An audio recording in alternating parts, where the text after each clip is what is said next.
there are athletes that are spending their money wisely, that are treating it seriously and doing it the right way. And it's because MidFirst Bank decided to invest and get money coaches on boots on the ground to help us out. And so they're investing in our community. So your listeners are benefiting from the financial education.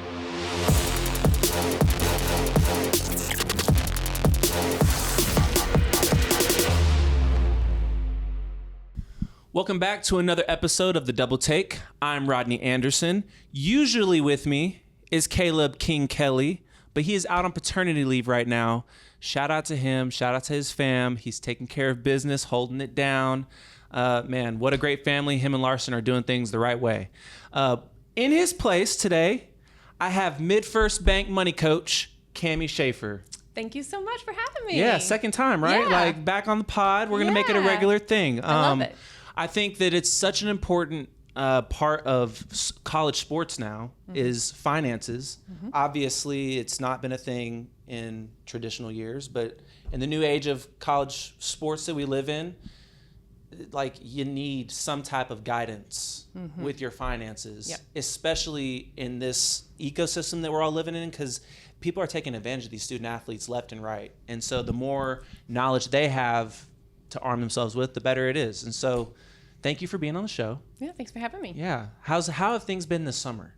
Good. Yeah. We have been helping with students and families across the campus with their plans to pay for school. So we have the MidFirst Bank Money Coach program that helps all students. That's I awesome. focus on student athletes, but we have money coaches that help all students.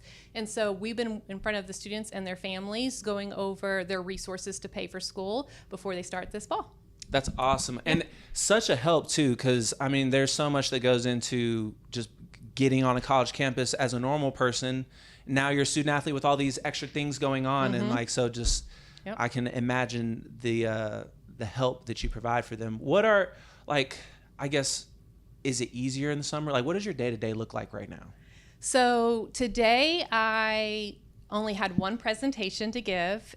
Orientation is over for the entire campus. Okay. So I'm done with those for the summer. And that's where you're like MidFirst Bank's got you coming in to educate the whole student body on what exactly? On the resources to pay for school. So Okay. we're talking about federal aid, we're talking about state aid, we're talking about scholarships, we're talking about work study and on-campus jobs, we're talking about student loans, unfortunately, we're talking about all of it. And some of them have college savings accounts. So even just the fundamentals of how do I get that money to OU? How do I make payments myself if I'm self-paying? Yeah. Just all the ins and outs of paying for school.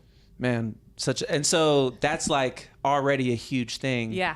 Then you kind of got to think about a student athlete who Yeah. doesn't have a lot of the student loans and things like that because they're on scholarship, Right. but they're getting these large sums of money. And so like it's different problems that are kind of just as important as each other. So what is the differences between the regular student body and then student athletes? So with student athletes, it's more of the tax conversation of budgeting your NIL checks and then making sure you're saving for taxes. I really encourage them all to get a good accountant and to get a good financial advisor. Yesterday, I was over in women's basketball all day, meeting with them one-to-one to help them set up budgets. Because you're not just football. I am not just football. And I think we said that on the last episode that you were here, but I want to reiterate, MidFirst Bank is not just helping the football team. No, we will help everyone at OU. Every single soul that is on this campus, not just student athletes. Okay, I'm sorry. Yeah. And so yesterday I was helping them set up budgets, and each and every one of their budgets does not look the same. Right? I think last time I was on, I talked about the 50-30-20 rule, where 50% of your budget goes towards needs, 30% towards wants, 20% saving and investing. Not one of them have exactly those percentages. We have to make sure that their budget fits their needs, what they need to accomplish, their financial goals. Some of them are coming in needing to get a car. Some people already have a car. They need a laptop, whatever it is, okay? Yeah. And so that's what I did yesterday. This morning, I went and presented for Student Athlete Experience, which is our program for all student athletes when they need assistance with their resume writing, their their interviewing skills, not because football has sole mission to help with all those things, right? Right. Well, the entire student body or student athlete body, they can go to student athlete experience for these if their sport is not offering it directly to them. Gotcha. So during the summer, I will talk to our new student athletes who are coming to OU. And yes, football is a part of that too. For sure. But so today I was in front of men's gymnastics and wrestling. Okay. So I was talking to them about what I offered them, giving them my contact information so they know who to contact if they have any questions, and just kind of explaining to them how NIL and taxes are working for them. Is it like I know me personally, I did not know, I knew how to spell the word tax. Yeah. But that's about all I knew about Right. taxes. Yeah. Like, is that kind of the standard, like the status quo for most athletes? Yeah. I would imagine so. I mean, most 18-year-olds in general don't super understand taxes. Yeah. Every time I had to do anything with tax, which wasn't a bunch when I was in college, I had to call my mom. It's like, Right. oh my gosh, I got this check because I helped Lincoln Riley with his football camp and I've got to pay taxes on it. I don't know how this works. Yeah. And she's like, well, calm down. It's not a huge sum of money. Right. Especially at that time. Like, Yeah. I don't even think I had to report it because Right. it was under $600. So. Yeah. And Okay. so I was freaking out for no reason, really. Right. But it is scary because at some point taxes do get applied to your whole lifestyle. Yeah.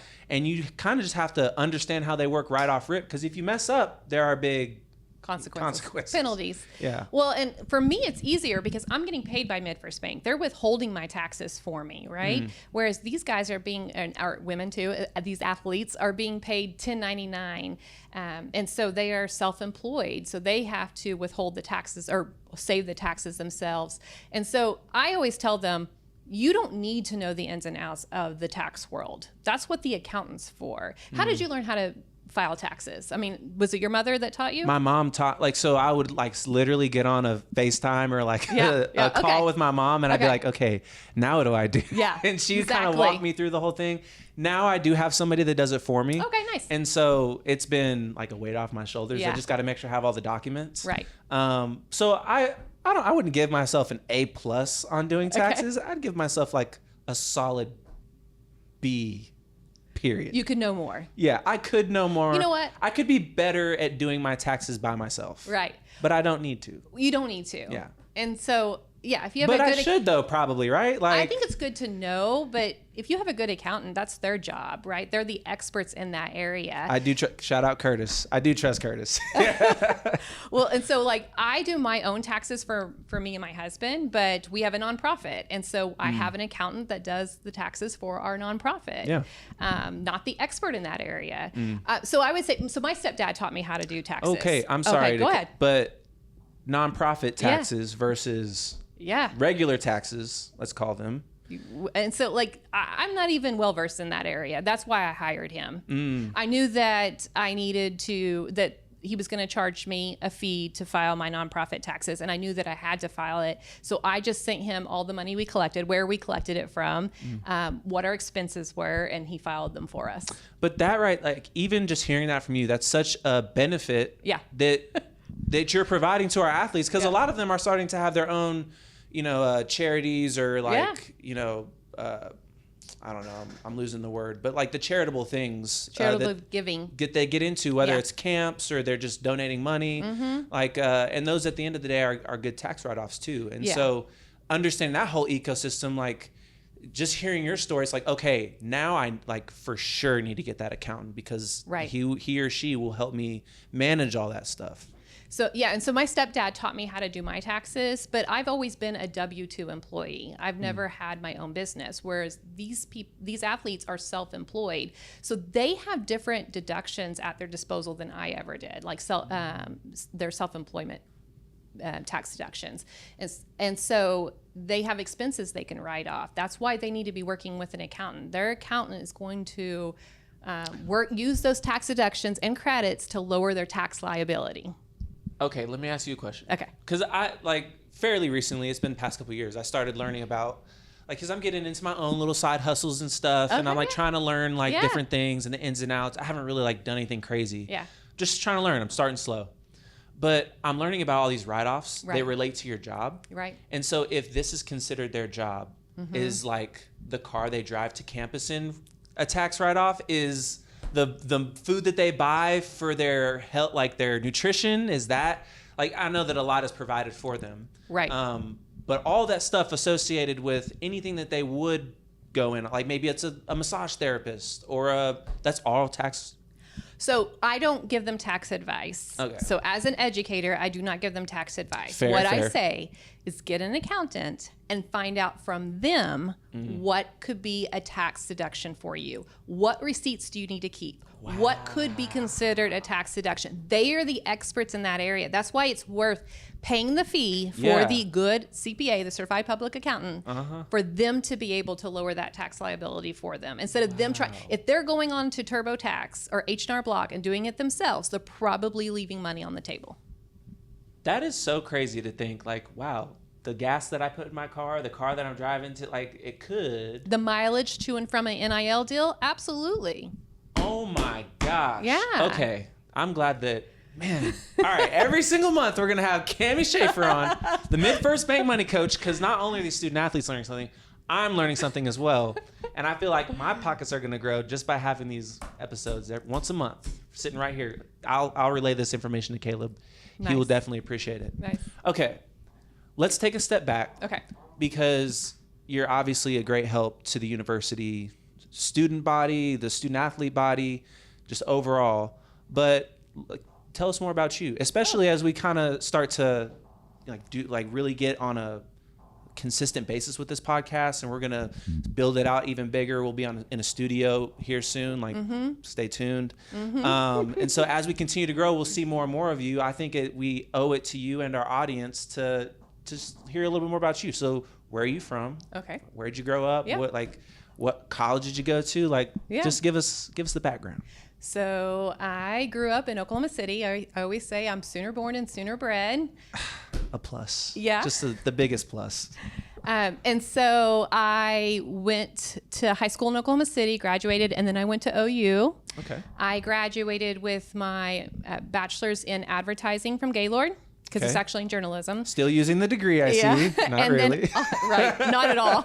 But my minor was in business, okay. and I used that. I used that degree. And I worked for the company that I was working for in college. After I graduated, they offered me a full-time job. So I worked for that company for 9 years in the corporate world. Yeah. And so after that, I started having children, and I decided I wanted to be available to them more. So I became super fair. Yeah, alternatively certified to be a teacher. Okay. So I taught in public schools in Oklahoma for 9 years. So this isn't your first rodeo dealing with children. No, Yeah. I think that's part of why they hired me, is because of my education background. I'm not just teaching, I'm actually creating the curriculum that we are teaching. The Jeopardy game that I play with them, I created that. So if you go to our YouTube channel, shout out Money Moments on YouTube. That's our MidFirst Bank financial education program called Money Moments. And we have financial education videos on our YouTube channel. Wow. If you watch those videos, you will hear my voice on some of those videos, because our team creates that content. That's really cool. Yeah. So I have the education background, I have the business background. And so when I didn't get a raise for 9 years as a teacher, so I decided I needed to make more money. So I started looking. You didn't get a raise for 9 years? Yeah, I mean, you have your step raise, but it's minimal. Yeah. Brandon, we need to make sure that we have a whole different segment on how unfair that is. Okay, I'm sorry. So I decided I needed to make more money, so I started looking to see what opportunities were out there. And in the meantime, I actually got my master's in education. Okay. And so I looked out there, and I found this job that this program, the MidFirst Bank program, they were creating it in 2017. It was just starting up. And so I applied for it, and they hired me as the manager to help create the program. So I've been doing this since 2017, and I love it. I feel like this is my calling. Yeah. Oh, that's great. I mean, that's so awesome. Me and Kayla have talked about that quite a few times, or at least kind of danced around this topic. Like, it's so hard to find your passion and like kind of what drives you, or what you're happy to wake up and do every single day. And the fact that this is such a benefit to everybody, and that you love what you're doing at the same time, it's really hard to find. Well, and these students also need to know that for a lot of them, their degree is not necessarily going to be the field that they end up in. It is not a straight path. It almost never is a straight path. And we were talking about this a little bit before we got on. And my degree is not what I'm doing now. Your degree is not what you're doing now. Brandon's degree is not what he's doing now. I'm sure Caleb's degree is also not what most people's degree is different from what they end up doing. But having the degree is valuable nonetheless, because it does help unlock those doors to at least get your feet in there. And then once your feet are in there, they say hard skills get you the job, soft skills get you promoted. Say that one more time for the people in the back. Hard skills get you the job, soft skills get you promoted. Yeah. Love it. Man, we need to start keeping a board so that we can keep these sayings down or something and refer back to them. Yeah. Because we've had pros on and from Zalessi, we have you on. Yeah. I think it'd be cool to get y'all's quotes or figure out how to have MidFirst in here or something, or I don't know. Yeah. I'm here I am spitballing on air right now. I will say one of my the quotes I say a lot is make saving easy, make spending difficult. Because I really want student athletes and students to automate saving. How do you do that? So it can be as simple as making it where on payday, money automatically goes from your paycheck to your savings, not just your checking. So that when you look at it, you're like, it's gone. It's already saved. Yeah. So savings out the way. Now my spending mind can just be with what I have. Yeah. Gotcha. And so for some of these athletes now, with their big NIL check, I would say, okay, have that deposit into your savings account and then transfer over your paycheck that you need for your day-to-day living. If they can live off stipend checks and not even touch their NIL, great, fantastic. But they can't always do that. So at least they can give themselves a paycheck instead of all the big money going into their checking. Yeah. That makes it easier to spend. Yeah, slippery slope. That is what we call a slippery slope. And then also they can set up investments to be automatic. So for example, with my children's college savings accounts, that was just an automatic withdrawal from my checking into those accounts. Our Roth IRA is automatic from our checking into that investment account. And of course, 401ks are automatic, but they don't have access to a 401k because they're not employed by the university in that way. So, but they do have access to Roth IRAs. Right. And so we do encourage them to start investing in those. So, first, can you explain what a Roth IRA is for everybody? So I guess for me too. I don't want to. I know generally what a Roth IRA is, but educate all of us, please. No. You should always say, I know, but tell them. That's what I meant to say. So IRA stands for Individual Retirement Account. There's a traditional IRA and a Roth IRA. Okay. Traditional IRA, the money goes into that investment account, and then you're going to pay the taxes on it in retirement. Whereas a Roth IRA, you're paying the taxes now, and in retirement, you're not paying the taxes. And so most financial experts recommend the Roth over the traditional. And so there are income limits to the Roth, and so they need to talk to their financial advisor about that. But with the Roth IRA, they can put in, right now it's $7,000 a year, and then again in retirement, they're not paying the taxes on it because they've been paying the taxes on that $7,000 every year. Right. So I like to give them examples. I may have given this example last time, but I'm not sure. So if they put in $200 a month, for 40 years in their Roth IRA, at an average of 10% rate of return, they will have over $1 million in that account. Wow. It is tax-free. Yeah.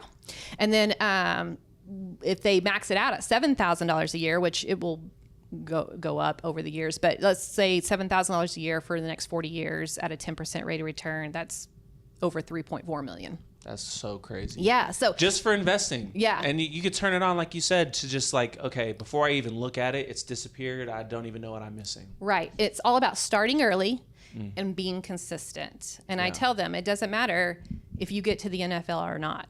If you do this, you're setting yourself up for success. And that's such a valuable lesson, especially for young people who are getting money, because it's I'm getting this money. What else do I need to do? Right. This is I already got the money. I don't need to do anything else.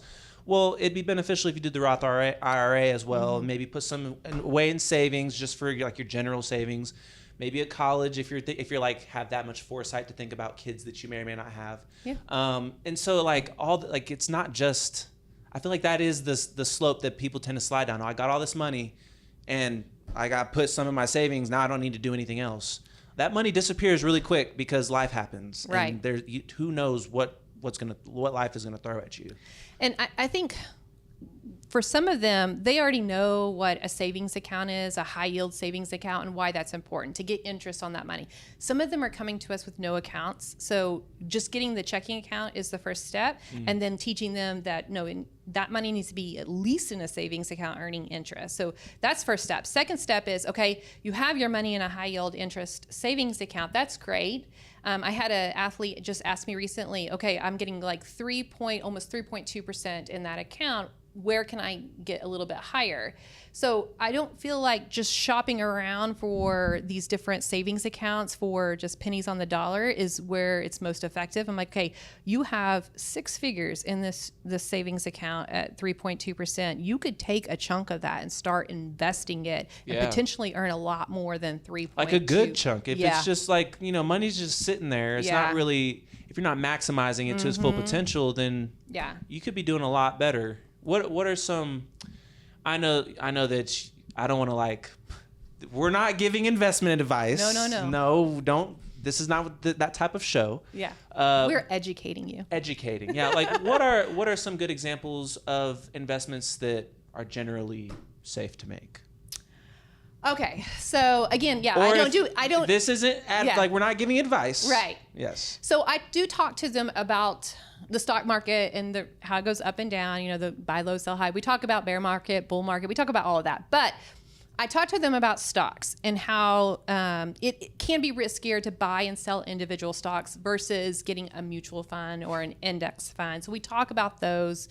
But really, they could do the research, but their focus should be football, right? Not timing a market, not watching the market. They really could just hire a financial advisor. Because to do that, you really have to you have to be in front of your laptop for some, be ready to buy. If they're sell. trying to time the market and buy, and so I that's not their goal right now. Their goal is to get their degree.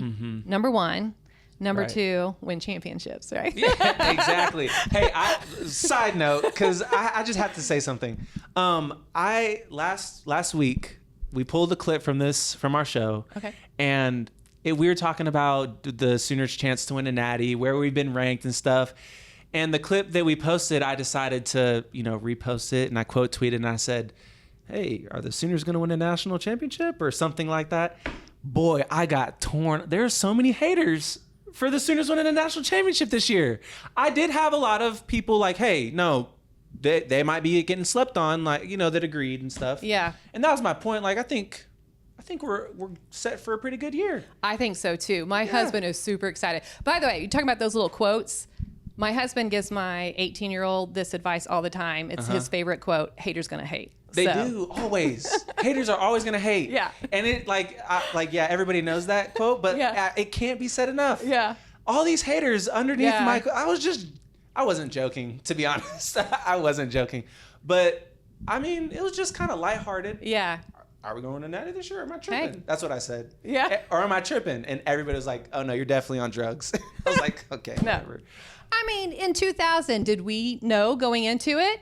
I was here in 2000. I was a student when we won. We didn't know. Yeah. That people even said that, okay, but the 2000 year. Yeah. Thing. And I'm like, okay, anything can happen and people just don't know. Okay. Also, don't underestimate Sooner Magic. Yeah, exactly. as if y'all haven't been victim of Sooner Magic before. Yeah. Come on. Yeah. I also didn't realize so many Texas fans follow. Maybe they don't follow me, but just to leave many hate. Texas fans are just leaving hate. I'm like, is this what you do? Rent free. Yeah, rent free in their minds. I did not. I promise I didn't wake up thinking about y'all. I had to be reminded that y'all are hating on me, and then I was like, oh yeah, they're hating on me. And I bet you by the end of this conversation, I'll forget about them again. Yeah. Until they leave comments again. Until they leave comments again, man. All right. I took us way down a rabbit hole. Yeah. What were we even talking about? Not taxes. We got to investing. stocks. Yeah, investing. So I can't tell them what to invest in. Right. I do have a a coworker, a colleague that I trust, and so if they want a financial advisor that they don't have one yet that they trust, I can give them Mandy Dollar's name and number, and you should have her on too. Really? She's phenomenal. Okay, Yeah. maybe we can do like a joint one. Yeah, that'd we be could just bring great. her on as like Yeah. a super special guest or Yeah. something. Not that you're not super special. Right. Yeah. But, I She's think a that- financial advisor, which, by the way, the name Mandy Dollar is a financial advisor. Mandy Dollar, yeah. Yeah. Smooth. Ooh, Yeah. Mandy Dollar. Cha-ching. Yeah. Does she walk around in like money glasses and a green like She should. She should. like a green dress everywhere? I had I'm full of random stories today. I love it. I had a kid on my AU basketball team. His name was Kalen Money. And Oh. it was also a great name because Yeah. he just sit in the corner and hit threes Money all day. shots. Yeah, the money shot. It was I love hilarious. it. But I do think that is still very valuable. Like, yeah, you can't advise them on what to invest in or specific stocks or anything like that. But the advice alone to just go get educated when you have time. Like, obviously, the football season is probably not the time to go diving into stocks and where should I invest my money. But in the off season, they always have downtime here and there and periods where they are focusing on themselves or their business Right. or whatever they got going off the field. So I think it'd be super beneficial to just kind of, maybe you don't got to do anything, but understand more. Right. Like, continue the education that you the seed that you planted, water it a little bit, see what they can understand, come back to with questions, and maybe Ms. Dollars has some advice for them too. Yeah. Well, so a lot of them are scared to invest because the lack of knowledge, right? Yeah, So of course. for me, I'm educating them. What is a stock? What is a bond? What is a mutual fund? What is an index fund? All those kinds of things to just get them a little bit more comfortable. And again, those examples of showing them how compound interest and time works together.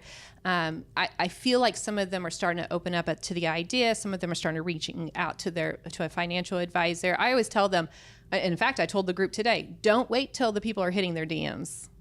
Like, go find one that you trust that has been recommended, and make sure that you get a good one and start doing that. And so I feel like it takes a while for some of them to get warmed up to the idea of investing. And I think that's fair. Yeah. Like, Yeah.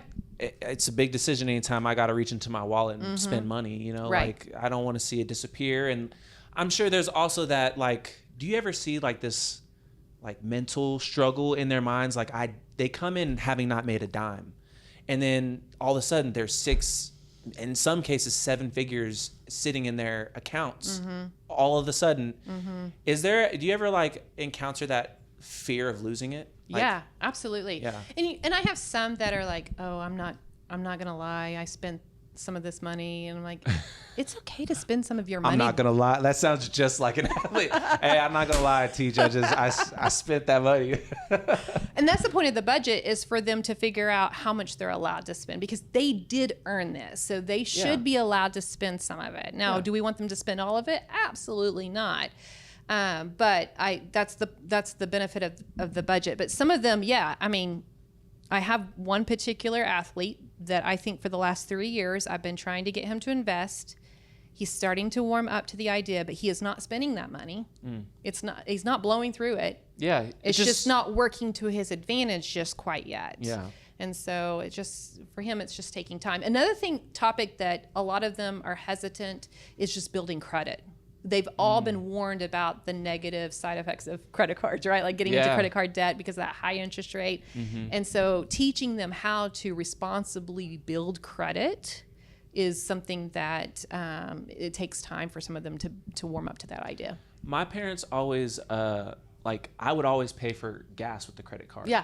And just the easiest thing, like a small bill to pay off at the end of the month, building my credit. And like for years, all I used my credit card for was gas. Just swiping gas. And now my credit score is fantastic. That is exactly what I tell them to do. Yeah. I tell them, don't put more on it than you can afford. In fact, you're not supposed to spend more than 30% of the limit, whatever the limit is on the credit card. That's a great rule. That's a great rule. So just putting gas on it, paying it off in full every month. So if you spent $68 on gas in July, you pay that full $68 on time before that due date, right? And then you will see your credit score go up. It just takes time. Talk about, due dates in money, and this is more of a personal question than anything else. Like, if I pay it the day that it's due, like I'm waiting till the last second to turn in my homework. Yeah. Like, is it counted differently as if I did it a week earlier? No. Same. Yeah. Okay. Yeah. So that when you look at the FICO credit score and how it's calculated, the largest category is payment history. It's 35% of the FICO score. So if you have a later missed payment, that hurts you the most, okay? The second largest category is utilization. How much of that limit are you using? How much of your credit are you using? So if you're using more than 30%, it really can hurt you. Yeah. So I had someone call me and say, I'm using my credit card every single month, and my credit score is not going up, and I'm paying it on time every single month. And I said, what is your limit? And he said $2,000. And I said, how much are you spending on that credit card every month? And he said about $1,700. He was overusing his line of credit. So I told him, do not spend more than $600 a month on that credit card. And banks probably don't like that, because if you're just relying on their credit and just paying it off at the end of the month every single time, like it's... So they like you using the credit card, but Sure. they probably don't love you paying it off in full every month on time, because you're never paying late fees or paying interest, right? But using it helps them too. So that's okay. And for him, he was like, well, I'm trying to earn points on my credit card, so I want to use my credit card as much as possible. And I said, okay, well, we'll go in when it gets to $600, make a payment. Yeah. And then you can start charging again. Okay, so you can make those You can payments make at $600 or like at 30%. Yeah. Like as soon as I hit 30%, pay it, and then it's almost like a clean slate, and it'll still help my credit. Okay, so there's a billing cycle, and so you have they report your balance to the bureaus at different times. So you don't want your balance to always be zero when they're reporting it to the bureau. So that's not going to work to your favor. So if you want to get technical, you would need to look into that information. Yeah. But as a general rule of thumb, yes, don't have a balance of more than 30%. You can go in and make a payment and then start charging again if you wanted to. Okay. But now, what about these? I foresee athletes being interested, especially if like they're learning about credit. Yeah. Like I see all these like airline credit cards. Yeah. And other credit cards that are very similar. Right. Like hotel points and Yeah. things like that. Like how does that work? And like, would that be something that maybe an athlete from out of state should think about, especially if I'm flying home or I'm going all over the nation for NIL deals, or I'm going all over the nation for different camps and training opportunities? Is that a thing that they should? Do you even really save on those types of things? And is that something that athletes should think about? Well, so they don't need to spend a lot of time managing different credit cards. You Fair. can responsibly build credit with one credit card. And they will tell you that you need multiple credit. You don't. You can build credit with one credit card. I only ever had one. Yeah, you can keep it simple. Yeah. I mean, I do have two. I have one for travel and one for cash back, but you don't need to. You can have just one. So I always tell them to keep it simple, because, again, their focus is school and their sport. Yeah. All this other stuff, they're just distractions. So, yeah, if they're going to be traveling a lot, it's not necessary, and they need to build their credit, then they can get that credit card and they can use it to for that travel. Build up flight points or whatever. But credit card companies do not make their money on people using their credit cards responsibly, right? They're making a lot of money off of people not using. So I just want them to make sure that they're using it responsibly and not overusing it. And you could always just do the little, I got to fly to, I don't know, Florida for training camp. Yeah. Tax write-off? Again, they need to talk to their accountant. Okay, and I will tell you, the other thing I want to talk to you about, if we're talking about credit cards, are secured credit cards. Have you ever heard of a secured credit card? I guess. I have, but explain it to everybody else, please. Yeah, you're learning. Okay, so you can go to a bank and get a secured credit card. It's for people who have no credit and they have no credit history. So they have to put money down, because for me, a lender can look at my long credit history and say, okay, Cammy's been good with her debt in the past, so we can give her a credit card, right? And she has income. For some people, they don't have any credit history or they have poor credit history. And so this is a way for them to start building their credit without taking out a credit card. And with secured credit cards, you put that money down with that bank and they hold on to it in case you're not responsible with it. Because again, you have no credit history, so they don't know if you're going to be or not, right? And you just use that credit card like a normal credit card. And then and different banks they have different rules, right? So let's say you put $500 down. For some banks, you may get that $500 back at the end of the year as long as you used it responsibly.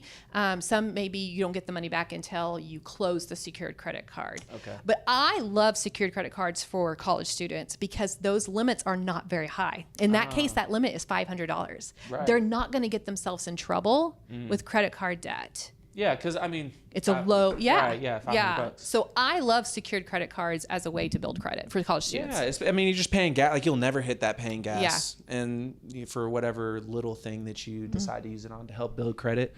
Man, that's such a good. Because all right, now that you have good credit, like that's also very important. Because as soon as they get drafted and go somewhere, like they're going to buy a house or get a car, or take out a loan, at some point they're probably going to look at taking out a loan for something. Right. Well, and the time that they need to take on that home loan, it's too late to start building credit. Right. They need to be doing it while they're in college so that post-college, when it's time to buy the house or whatever, they already have that good credit score.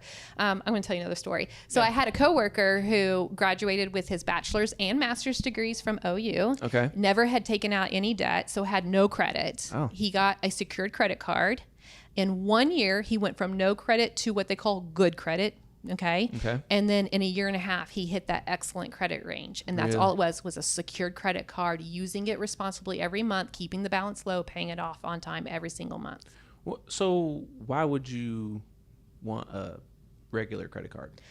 The cash back or points. Gotcha. Yeah. Okay. Right. Bigger limits too, I guess. Like if, whatever.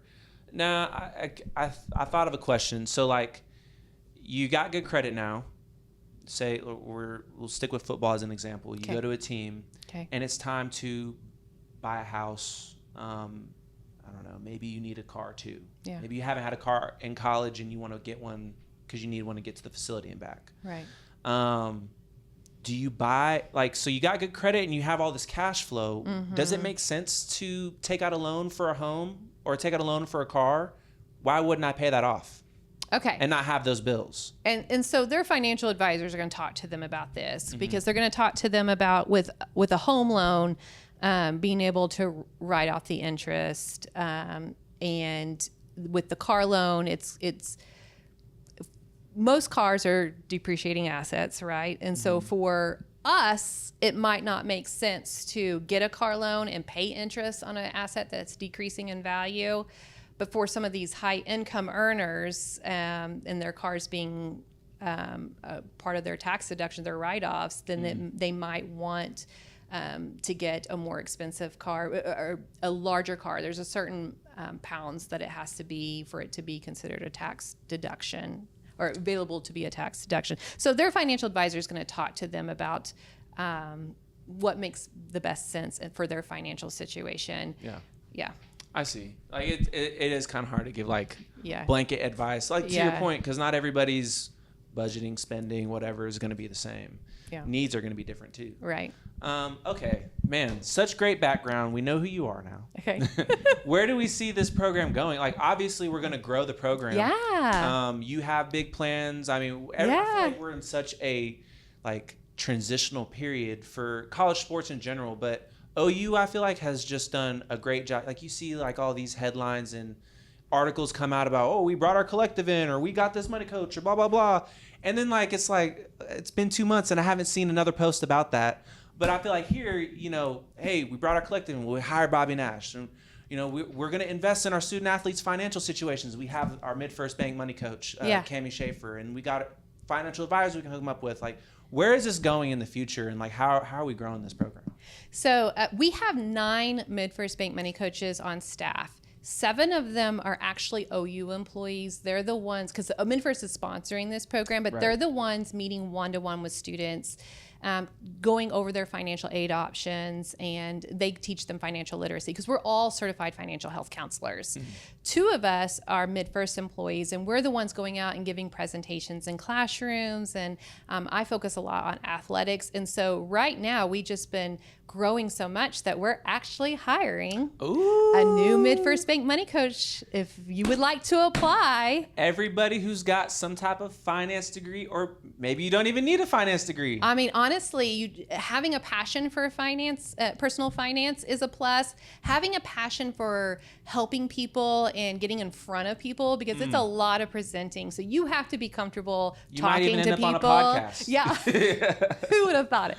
But yeah, so if you go to the MidFirst Bank's website, you can apply for the MidFirst Bank Money Coach program, because we need someone else helping us get in front of students, because OU's growing too. Yeah. I mean, our 7,000 new incoming freshmen, and that's just been growing. It was 4,000 something when I started in 2017. Wow. So our student population is growing. So it's not just a need for me to help athletics, it's a need for us to be helping all students. Yeah, definitely. Dude, whoa, 3,000 extra student bodies since 2017? Every year, yeah. Wow. Like, it's been growing every single year. Man, yeah. That's crazy. Yeah. I mean, it makes sense, though. I mean, you continue to have success, whether that's football, softball, gymnastics, and then obviously all the academic success that we have as a university as well. There's dollars flowing through all of that. Yeah. And so it's great that we have you and your team to sit here and kind of help educate on the best way to use those dollars and do those types of programs. All right. But we're money coaches. Again, we're giving them the education. Yes. And then they get to make their choices with it. So, for example, one of the athletes, he came to me and said, okay, what can I afford for a car? I gave him a budget based on his income. He came back and spent less than that, which I was so happy. Aww. Yeah, I was so proud of him. How great of a moment are those moments? Yeah. Like, just, wow, you listened. But his car insurance was more than we had actually budgeted, so that's worked out. But then recently I met with a student athlete, and she wanted a car that was more expensive than really what she could afford. So I gave her a smaller budget to work with to try to find a car in that range. Yeah. How do student athletes take that news? Like, I mean, when I first, I have a financial advisor, and sometimes, like, we'll get down the road on these ideas, and it's like, he's Rodney, I hate to tell you, but I just don't think this is the time right now. And it hurts. Like, I'm like, dang, I did all this planning, and I really thought it was going to work. Yeah. But I mean, I'd rather have somebody telling me to stop than nobody telling me anything.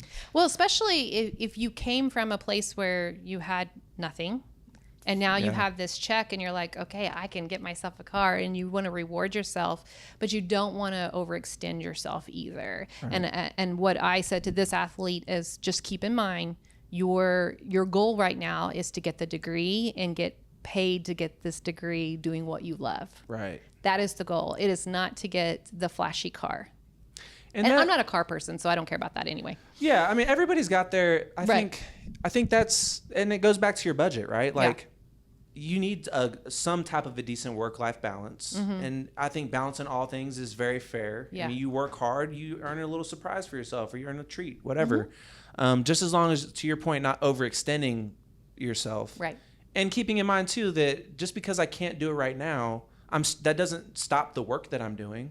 And so I'll eventually grow that account, and maybe my budget next year will allow that car or that chain or whatever. Exactly. Do guys come to you like, man, I really want this chain, man? Okay, so I feel like when they come to me and ask me questions about what they can afford, they're always very reasonable. Really? I think the purchases that are maybe a little bit more extravagant, they're not coming to me to ask. Okay. I had one of the players snitch on another player about, like, oh no, he bought this, and I was like, that's his money. He can make those choices. Because you're not an advisor. Like, all you can do is educate. Yeah. If they take the advice, they take it. If they don't, it's on them. Everyone's budget is different. But my concern about what's happening at the college level is, if you ever look at this statistic of 78% of NFL players go broke or bankrupt within 5 years of retirement, and you look at the reasons why, one of the reasons is competing with each other. Yeah, that is so, oh my gosh. So there we go. Okay, worry yeah. about them starting to compete with each other and seeing like, oh, he got this car, she got this shoe. You definitely do see that a lot. Yeah. I mean, when I was with the Bengals, there was a player. I'm not even gonna say what side of the ball he was on. There was a player who, like one of like the louder personalities, which is nothing is wrong with that. You got to have those guys on the team. Mm-hmm. But it was to a point where he's like, all right, you're being loud, and it's just because the vets walked in. And the next thing you know, he's like trying to be around the vets and hang around the vets, and they're cool, like, yeah, it's my new teammate, whatever. They're treating him nice, whatever. But then you see him starting to hang out where the vets hang out, drive what the vets drive, do the things that the vets do, go on the vacations that the vets go on. Right. It's like we're all the other rookies are over here like, ugh, dude, chill. And his whole thing was like, man, I got drafted. Like, they ain't cutting me. Well, 2 weeks later, this dude was cut, and it's like, oh. Yeah. And he had drained his whole account because he just felt like he had to keep up with people who hardly even knew him. Mm-hmm. And I do feel, I kind of sense that at this level, working in NIL, it's like, oh man, he got a car? Like, I should go get that car too. Like, right. Or I should get a better car. And it's like, what are you competing for? Well, it's not just athletes. It's happening in everyday world. So like keeping up with the Kardashians social media, type of a thing. Exactly. Yeah. And so, I mean, think about like all these college students. This is an SEC school. They're coming and they're seeing what other people are buying and wearing. And I mean, have you seen some of these game day outfits? I mean, it's these door hauls. Like, I'm like walking through some of these stores and it's like, that polo is $90. Yeah. And I see it all over the place on game day, and it's like, there's no way all these students, not like, yes, I'm sure some students can afford that. Mm-hmm. And it's not, you don't have to, I don't know, you don't have to have that shirt. You don't have to spend $90. No. I just don't want people going to debt to try to keep up with other people. Yeah. Comparison is the thief of joy. So they just need to, there's another one. Comparison is the thief of joy. Comparison is the thief of joy. So just focus on yourself and don't worry about what other people are spending their money on. Man, I guess last thing, I kind of just want your opinion on it because I've seen it like 3 times in the past week. It's an old headline, though. I guess Joe Burrow bought a Batmobile. I have not seen that. He buys this Batmobile, and it's like an exact replica of the Christopher Nolan, the Dark Knight series Batmobile. Okay. And so it's like a tank. Okay. And he spent some stupid, like, millions of dollars on it. It's an exact replica. You can drive it. I think it's street legal. I don't know. Yeah. Like, if you had an athlete that could afford it. Okay. Come in and say, hey, man, I really want this. What do you think I should? And I know you're not an advisor. No. But is there some ask that's just like, dude, stop? So again, we would have to look at their budget of whatever they're asking for, needs, wants. Are they meeting their saving and investing goals? We talk about what are their long-term financial goals, and does this align with it? Because your budget and your spending habits should align with what you're saying are your financial goals. Right. Because if you're wasting money on things that are not going to increase in value, maybe that is going to increase in value. Maybe that is actually an investment for him. I don't know. Yeah. I had an athlete asked me if he could buy a piano. He's a musician. Okay. Can I afford to? And I guess he had one at his house, and now he came to OU to play. Doesn't have one anymore. That's yeah. And so we looked at his budget, and he could afford it within his budget, and so that's important to him.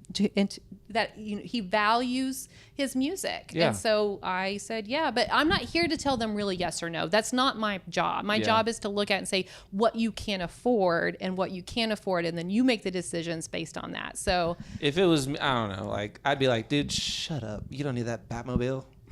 Because then what happens when the running back's like, oh man, but I want the Batmobile too. Right. Oh man, but I also want a like then you got a whole team of Batman running around not winning games. I really tried to come up from a place of not judging them so they feel comfortable talking to me about their purchases. Maybe if there's anything like that comes up, you can call me. Okay, I'll let you be the bad guy. I'll be the bad guy. I'll be like, dude, shh, you don't need that. Stop. Yeah. Okay. Thank you again for being on. Like, seriously, I think once a month is perfect. Like, let's keep doing this because I think these conversations help our audience, like just regular Joe Blow fans that don't understand, like they only see like the headlines, and headlines are always either like crazy stupid positive or crazy stupid negative. And it's like all these negative headlines about athletes getting money. There are athletes that are spending their money wisely, that are treating it seriously and doing it the right way.